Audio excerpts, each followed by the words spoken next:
பார்க்குக்கு போயிட்டு பெக்னோலியா ஃப்ளவர்ஸு, அதுவும் ஸ்ப்ரிங் பிளாசம் மாதிரி தான் இருக்கும், செரி பிளாசம் மாதிரி. ஒரு 10 டேஸ் தான் பூக்கும். இதை பார்த்த உடனே எனக்கு ஒரு பாட்டு வந்துச்சு ஞாபகம், பாடுறேன்.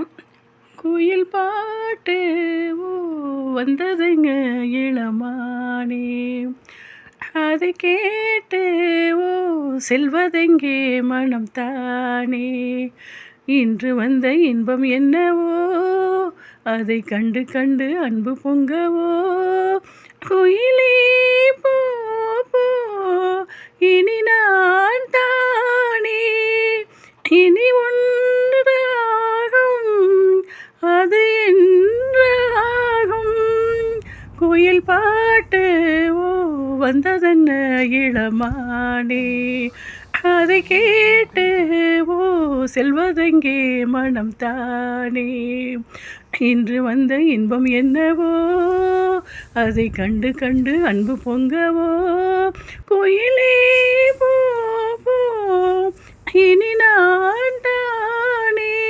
கேட்டு என்ஜாய் பண்ணுங்கள். வீடியோ பார்த்து லைக்ஸ் பண்ணுங்கள்.